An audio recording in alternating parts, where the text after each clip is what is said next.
Welcome, ladies and gentlemen, to another episode of Coast to Coast Outdoors. Today's guest, our special guest, is Tony Pellegrino from Genright Off-Road. Genright is obviously from Southern California. He has a company out there that deals with off-road parts and all things related to that. We'll let Tony, introduce himself and all his social media links, because I want to make sure I don't miss anything. So we'll let him do that. So Tony, go ahead. Like he said, I'm Tony Pellegrino from Genright Off-Road. That's short for Genuine Ideas Engineered Right. And we're here in Simi Valley, California. You can find us online at genright.com or on our Facebook. We've also got a Genright Facebook. And for me as a racer, I've got a fan page as well. So you can check that out too. Okay. And all these links will be posted at the bottom. If you're looking at this through YouTube, all the links will be posted at the bottom on the description, and also on iTunes. Just click on the picture and you'll be able to get all the social media links from Tony. And then you'll also be able to interact with us on the same platforms, Facebook, Twitter. We're on kind of a lot of different platforms, so you'll be able to get through us that way. We kind of briefly talked about this off the air. There's kind of two big things that happened over this week. One was the editor from JP Magazine. He passed away, and it was a sad news to hear. And also we had Dave Cole. We're going to put the video up at this time. And so Dave came off a pretty good day here with prelim races, pretty amazing, and he had a little bit of announcement for everybody. I know you and I spoke the other day on the phone, and you expressed some stuff that's going on.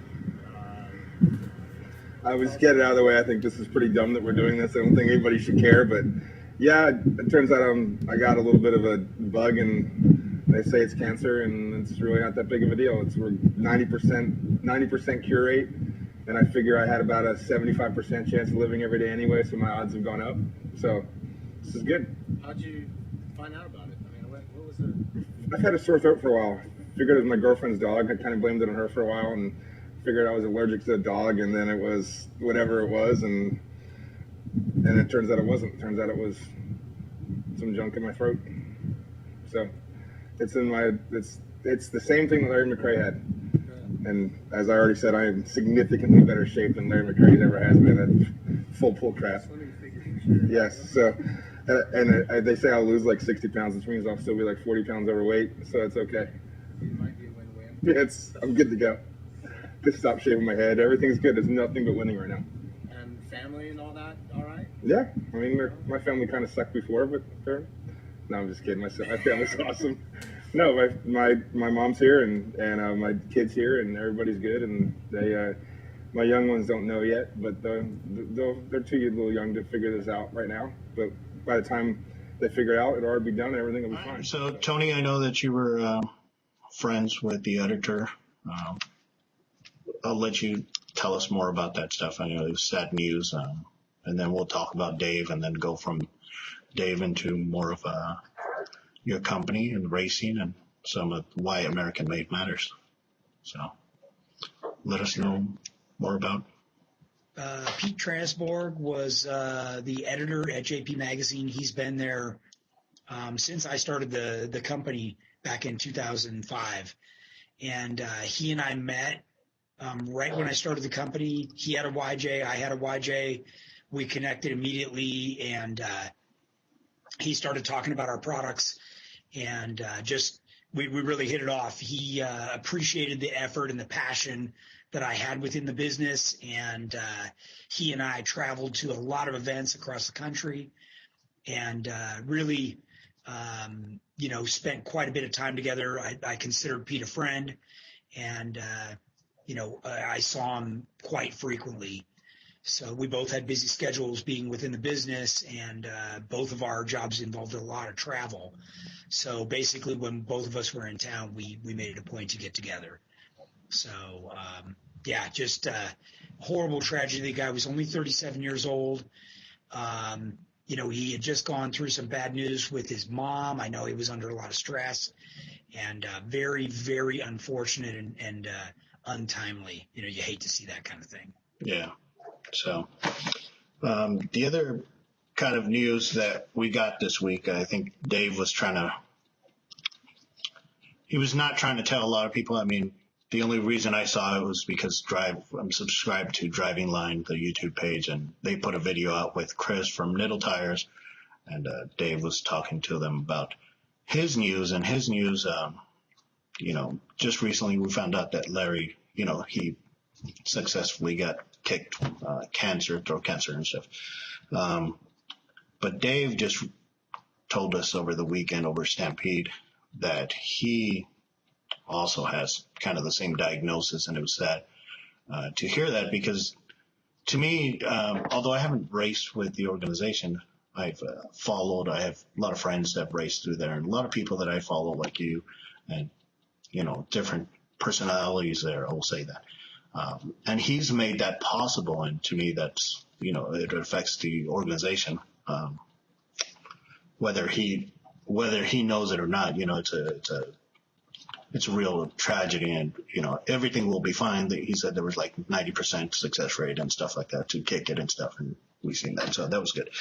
But talking about that, we hope that everything goes good for him and he kicks it and all that stuff.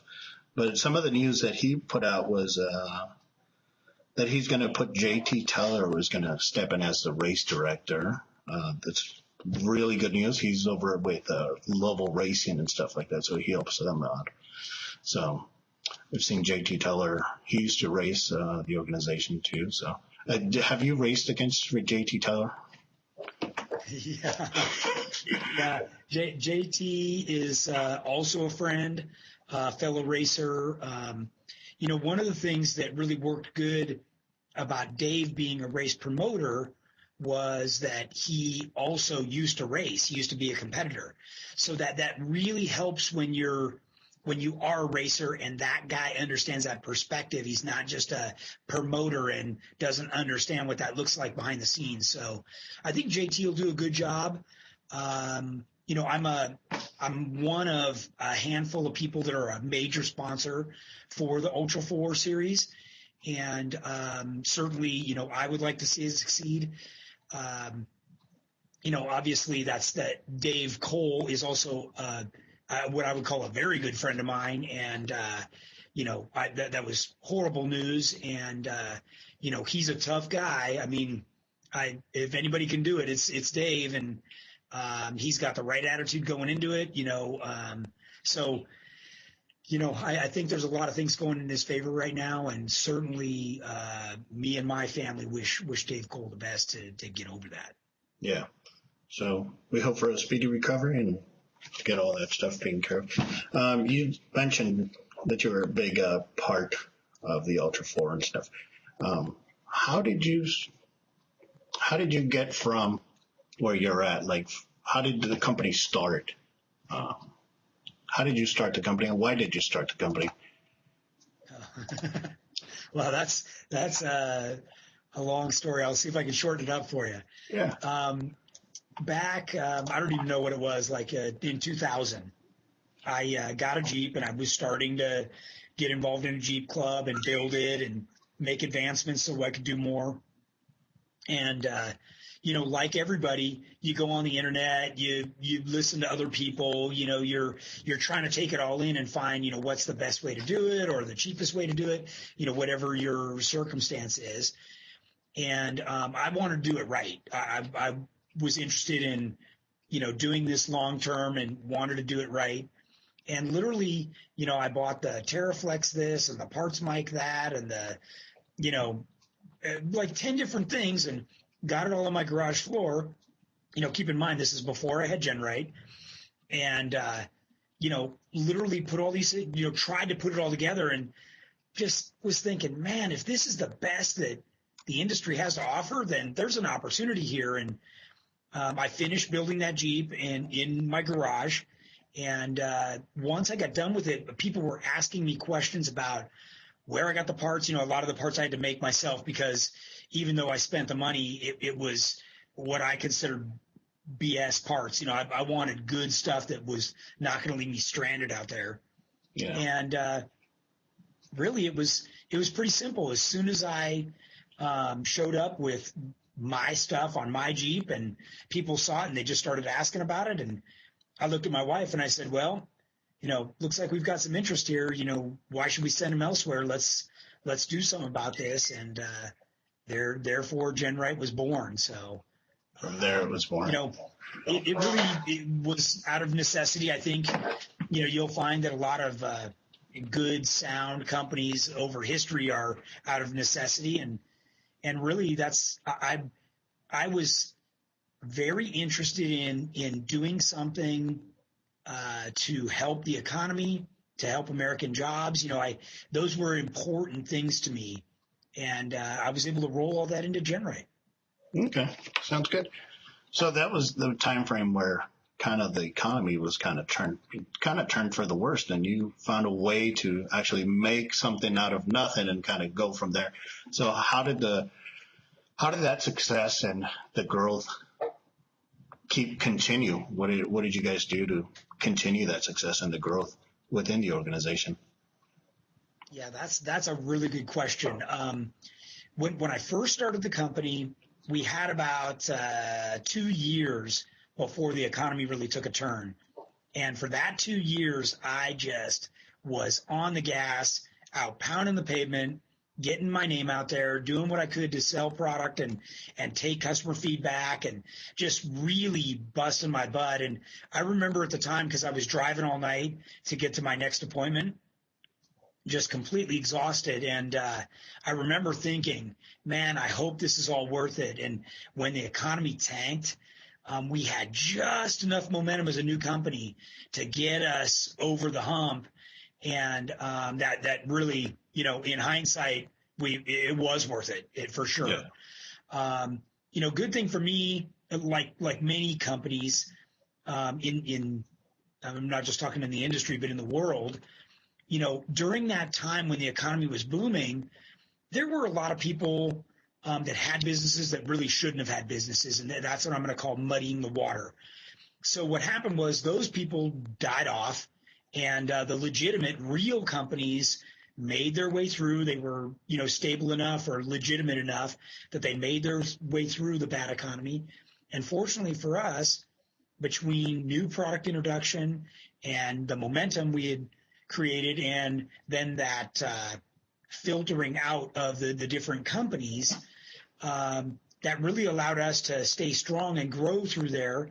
And we actually moved into the building that we're in now, which back then was a huge chance to take, where everybody was really contracting, we were expanding. And it was a chance I took. And, that gamble for us right now has paid off. So that's a good, a lot of people have to think about that stuff. Sometimes a gamble doesn't work, but in your case it did. And that was a good thing, because you put out some quality products. How have you seen? Also, add, it wasn't without a lot of hard work. I mean, I had to stay on the gas this entire time and make sure, we are doing everything right. That there was no like, oh, cool, I can coast for a little while. It's been just promoting and pounding the pavement to keep our name out there and moving forward. So a little thing that some people don't know, or maybe they do know, but it's happened a while ago, is that Max over at, I know Max, he's a personal friend of mine, Max at Moab Off-Road, built a Jeep for you also when you guys were starting out. I don't know what the time frame was, but, as part of a business, you're not only trying to help expand your business, but also helping other organizations and other businesses to help them grow. And I think that's pretty cool that you're going out there, not only helping yourself, but helping other people to expand and get not only your products, but help them, show their capabilities and things like that. So that was a very good thing. Yeah, I was fortunate enough to work with a bunch of off-road shops like Max's all Yeah. across the country. Those were a lot of the guys that I was driving around to, and then in between, I was hitting off-road events to actually talk to, the four-wheelers themselves. Yeah. But yeah, it's pretty cool when you can, inspire other people and enlighten them about, okay, here's what's possible, and check this out, and yeah, that's a pretty cool feeling. Yeah. As I think that's all we're going to cover for the company part. I want to get into more of the racing aspect of your organization. As far as the racing, I saw a video, I think a week ago, of you. I don't know if it was you. Did you go to the Stampede? I didn't go to the Stampede. I went to the NorCal race just before that. Oh, okay. So there was a video of you somewhere that you lost your brakes and you went over a jump, and I was just trying to get some input on that. Oh, actually, that wasn't me. That was another guy that I sponsor in the Legends class. Ah, see? Yeah. That's why I was asking. I was like, I don't know if that was him or not, or who that was. He did lose his brakes. Yeah, because I was like... I contacted him after the race, and I said, hey, what was going on there, And he goes, well, I felt the brakes go away one corner before that, and thinking, that I might be able to finish the lap and get back to the pit. And he goes, that next rock section I came into, and he goes, I had nothing, and it just launched me. Yeah, So. That's a scary feeling. I've had that happen to me. I raced out in the East Coast, and I had no brakes coming into a corner. I had manual, and I was like downshifting like crazy, just trying to get to the corner. But that's a scary feeling. You're like, oh, where's the brakes? Where's the brakes? Trying to find them. And it's like, oh well. So. Yeah, in our kind of car, it's common to lose a brake line somewhere. So in my car, I've got a shutoff where I can isolate the front or the rear so that, you just won't drain all the fluid and it'll give you your pedal back. And so the moment I feel that, then I start pulling those levers to figure out which one it is. And like you said, you're downshifting like crazy trying to, because certainly, the motor has enough compression to pull the car down slow. I mean, you can't come to a stop, but you can definitely slow it down. Yeah, you can slow down. So the other thing I want to talk about, now that we're talking about technology parts, how has that played a role into, making parts for the consumer? So your racing program, obviously, does that help you produce parts or test parts for the consumer? Yeah, the racing for us is an accelerated development platform where we can push parts to the limit much faster and then use what we've learned in the parts that we offer or trickle down to the consumer. So the way it started was we took a lot of our parts and we put them on my first race car, the Ultra 4 car that you can see in the background right behind me. That one had a lot of the parts on there. Then as we raced that and continued to improve and go faster, we started to change those parts to see what we could do better.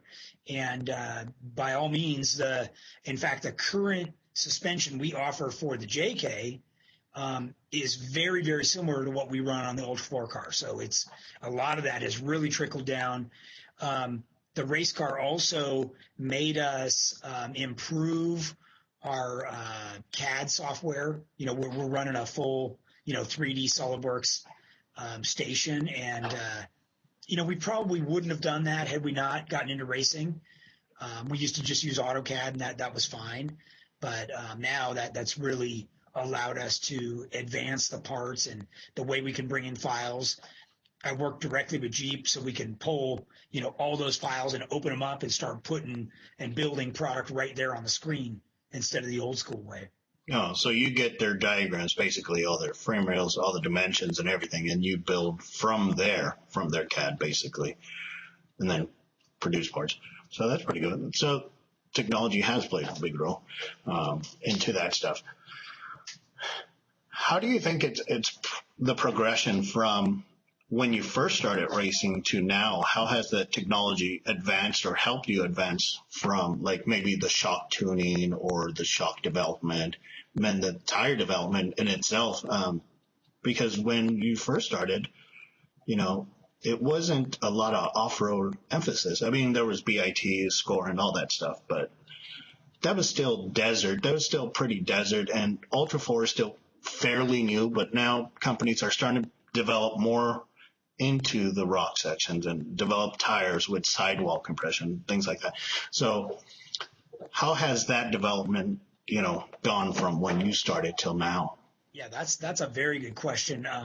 I can tell you that when the first year we raced, I think only my car and Shannon Campbell's car actually had bypass shocks on them. I mean, there were people still running air shocks. Coilovers were probably the norm, but I remember seeing a lot of air shocks out there too. So, as far as the cars went, now keep in mind back then the race was just a little over 100 miles, where today it's 215 miles, so quite a bit different. Yeah. What I was going to tell you is when we built that car and went out to shock test with King, they wanted to build us the best shocks they could. Shannon Campbell at the time was racing on Fox, and they really wanted me to be able to win. I can tell you when we got out, I grew up off-road dirt bike racing, motorcycle racing. So I knew a lot about suspension, and we got in this car and, we were trying to figure things out, and, things just didn't seem to be working the way that we thought they should. And, everybody was kind of pointing the finger at everybody else. Well, the axles are too heavy. The tires are too big. We're not running enough tire pressure. We're this, it was a lot of finger pointing, and we spent, I can't even tell you how many hours as a team out there just trying to sift through this stuff. I know Campbell does too. But it's one of those things where, you just keep working at it. And, boy, if it wasn't for racing, we would have never figured some of that stuff out. So to get to your question, over the years, yes, we started out with a 2.5 inch bypass that went to a 3 inch, then to a 3.5, and now we're on a 4 inch bypass, which is the same as a trophy truck. And it's funny because the King or Fox or those guys, they still think of us as rock crawlers, but the reality is what we're driving is a trophy truck with a solid front axle. It's got everything there, same horsepower, same wheel travel. We're right there. So we're definitely pushing the limits. In addition to shocks, we really had to work through the technology and metal composition in axle shafts, in gears. There's been a lot of things where we've really had some weak links we had to work through where they just wouldn't hold up. Years ago, back when I started, we started with an LS1 that had 400 horsepower and a turbo 350, and you could run that thing wide open. Then we moved up to like 600 horsepower and just started breaking everything. And then so the transmission broke, we fixed the transmission. Then that stays together, and the transfer case breaks, and that stays together, and the rear end breaks. You start going through that process of, what's next? Something's got to be the weak link, and that's where we're at now. We finally got things where we're up at 800 horsepower, and things are reliable as they can be. And Curry's worked really hard to get us axles that'll hold up, axle housings and ring and pinions. RCV, does all the axle shafts. JE Reel's doing a super high-end drive shaft. Atlas does they've really stepped up their game in transfer cases. So, we're running the same transmission as a trophy truck or a Pro 2 or Pro 4 truck is running. So, a lot of that stuff is just, we've gone from being that rock crawler guy and, now when you're out there for 12 hours at full tilt, it's a real racer for sure. Yeah. I think, when the comparison goes from like trophy trucks to what you have now is, still calling everybody rock crawlers and stuff, is because trophy trucks have had that progression and have had that experience already. They started back in the 90s, back when Score started, they, started their development and things like that. And Ultra 4 has had to kind of just play catch up to this time and, do all those braking and all that. And now we're at the point where it's a comparable, a trophy truck and what we call a class 1 and a Ultra 4 car. They're all comparable now, where it could be one of those 3 cars. If we put them at a race, one is going to, like a class 1 will be nimble and stuff at tight turns and corners like that, or, trophy truck all out, go straight, it'll do good in a rock crawler, Ultra 4 buggy is going to go up the ledges and things like that. So I wonder if anybody's going to try and do a race like that. Put a trophy truck, make it go straight, class 1 start doing a bunch of corners and take an Ultra 4 over the mountain, see who gets to the other side first. So, yeah, but yeah, it'll be interesting. Our top speed's 130 miles an hour. I think that's pretty comparable with some of those other cars. The guy that co-drives for me, Brian Little, he also races in Score and Best in the Desert as a co-driver in trophy trucks. And he's amazed at the stuff we can do. He sees me purposely, run over rocks and things. And he goes, man, in our other cars, we'd practically crash trying to miss that. So, these cars are definitely capable. And, obviously the unsprung weight is not our friend. But I think we've gotten it pretty close to, where it's good. We're moving right along. Yeah. So the other thing we're going to talk about is you've mentioned how American made matters. There's a couple of videos out there of you making a statement why it matters. Why does it matter to you? Like personally, why does an American made product matter to you versus something else? Well, I think there's definitely a certain amount of pride and quality that goes into something American made. One of the things that I require of everybody that works here, we've got about 30 people here, is that when you're done with something, you better be proud to put your name on it. And if you're not, then I don't want to send it out. That's like one of the basic requirements. It's one of those things where we've got between the production guys, I want them pushing each other to make that part look better, to be better, to have the best looking weld or the best fitment, whatever that is. We're constantly working hard to make sure, and in something like an off-road product, it would be one thing if I was making, patio furniture or something that sat on a kitchen shelf or something. We're making something that you're going to be relying on out there in the middle of nowhere. And I don't know about you, but I've been stuck in the middle of nowhere and it's not any fun. Yeah. So I want to make sure that when somebody spends their good hard-earned money to buy Genright, that they know that it's something that I would use myself, and that doesn't come lightly. So I'm certainly not, going to just bolt anything on my Jeep or my race car for that matter. I'm looking for the best. I want, if I've taken the time and spent the money to get out to wherever I'm going, I want to be able to enjoy it. And I think other people that buy Genright feel that same way. Yeah. Sounds very good. In one of the videos you mentioned, and you've said this also, quality, but there's a function and customer service. Why did you pick those two you picked 3, quality, function, and customer service as 3 of your principles? Why did you pick function and customer service as the other 2? You explained the quality part. So one of the very basic principles of Genright was that when you called here, an actual human being would answer the phone. I hate voicemail. I don't like working with companies that send you directly into voicemail. I mean, really, come on. To me, again, it goes back to creating American jobs. How much does it really cost me to have a gal up there answering the phone? I think that as a consumer, when I call somewhere, I want to know that I can get through. to an actual person, not just leave a voicemail and wonder if I'm ever getting a call back. So that was important to me, so that if somebody legitimately needed my attention as the company grew, they can get right to me by talking to the right people and working their way through the questions, so to speak. Yeah. Function.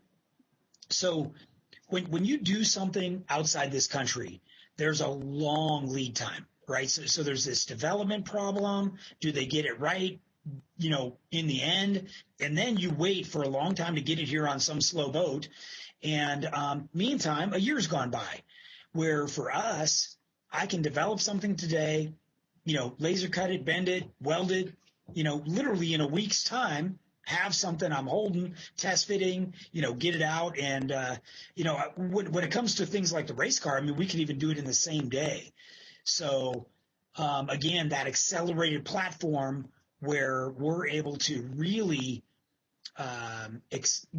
get that function, that quality. And quite frankly, I've traveled all over the world, and we live in the greatest country there is, for sure. And if you haven't had that opportunity, it's a little bit hard to appreciate, but take my word for it. This place is great. And, I want to create jobs here. I want people to be successful here and, be able to raise a family. And, that's great that we're, able to make stuff outside the country, and, we can employ people to sell it here, but I really believe in doing it all right here. This is one of those things that maybe it's something I take from my dad and my uncles and, those guys who fought in Vietnam. And, that means a lot to me. That's very good. I really don't have a follow-up to that, but you said about family. That was pretty well answered question there. You said something about family, and we'll kind of end on this. Did you ever think when you first started this that you would have family being involved in the racing and see the progression, not only your family, but everybody else, and still become, because honestly, Ultra 4 has become pretty big now, from where it started. And sure, family, it still seems to be, or is, a big part of Ultra 4, having your family be a part of it through all these years. That's a good question. I'm gonna answer it in a couple of different ways. One, I can tell you that we have people from all different facets of racing, Trans Am, Indy, drag racing, come and help be a part of our pit crew. And those guys are continuously amazed at how open and helpful one team in Ultra 4 is to another. It really, as the racing side goes, that is like one big family as well. I've borrowed a transmission from Shannon Campbell, or if some guy came over and needed fittings or coolers or whatever, we just give them the stuff. I mean, it's one of those things where, and I learned this from some of the other racers, where they want somebody to race against. It's no fun if you're out there by yourself. They want as many people out there racing. And if they're fortunate enough to have the parts on hand to get you going again, by all means, let's get everybody out there. Everybody appreciates how much time and money it costs to get out there. So I think from one racer to another, that's real important that you want to help that other guy. Okay, so next stage of the answer. My family. So my son Jordan, who's now 16, came to me a few years ago and said, he wanted to race. And, I'm thinking to myself, oh, okay, who doesn't want to race, right? So I said, okay, here's the deal. Before we tell your mom that you want to race anything, I'm going to load the GPS file. You're going to drive and I'll co-drive. We'll put on the regulation tires and you can just run last year's course and let's see if you can even make it around, right? So not only did he make it around, but he made it around in a time that would have gotten him 6th place. So I'm like, okay, not bad. we'll go ahead and bring this to mom. So mom, of course, wasn't super stoked, but she said, okay, in a year, he could race, and so now he's involved in. And honestly, I'm pretty stoked. He's a really good driver. He paid a lot more attention than I ever thought he would. When I was doing a lot of my pre-running, he was always in the passenger seat with me in the race car, and with the intercoms we have in there, I'm just talking to him. Look out for this, watch this when we come into this corner. We're going to try and pivot off this or whatever.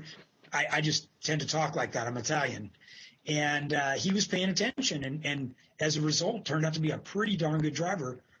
This last year's race, he led the entire field for over 60 miles. I mean, he definitely has what it takes. So yeah. I'm sure, over time he'll be moving up. And my older son, Jamie, is going to be racing in the UTV class.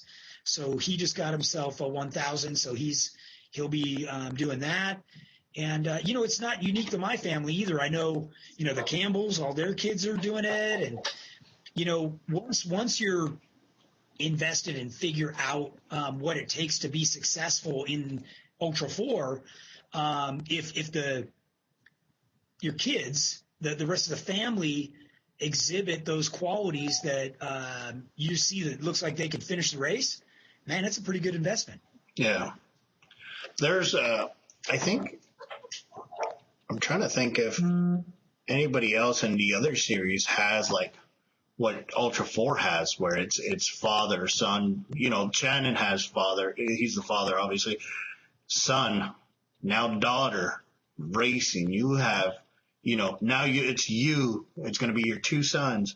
And then there's plenty of other teams that's father, son in the UTV and also 4,500 classes. And it's becoming more of this family event for families, really. They're going to spend their time at vacation and things like that to go to a racing event. And I don't know if other events like that, I'm not well versed in score. I don't follow them up to date, all the time. I try to follow as much as I can, but there's so much racing that happens throughout the U.S. It's hard to follow. So I try to follow as much as I can. I think G Speed is trying to do the same, where they're trying to make it a family affair and they help each other out, sort of like Ultra 4. So they're definitely I can't remember the name of the family, but there is a family in Score that it's like third or fourth generation that's racing, trophy truck in Class 1. Really nice folks. And look at NASCAR and the Unsers, and I mean there's many families that it passes from father to son and maybe even grandson. Honestly, I feel blessed that my boys are interested in something I am. It gives us the ability to spend more time together as a family. And, it almost brings tears to my eyes to see my boys doing well out there and being able to help them and cheer them on. And, it's pretty weird being on the other end of it where I'm the one standing in the pit and they're out there racing. So, it's pretty, and of course my wife is always in the pits, helping, counting cars and keeping track of where we are and everything. So yeah, it's really pretty cool. I feel very fortunate. That's good. So, all right. I think that's all the time we have. Again, that's Tony Pellegrino from Genright Off-Road. We're going to put all his social media links at the bottom on how to get a hold of him on Twitter, Facebook, all the other social media platforms, his website. Also, you can find us on Coast to Coast Outdoors on Twitter and Facebook. So, do you have an Instagram? Does Genright have an Instagram? I do.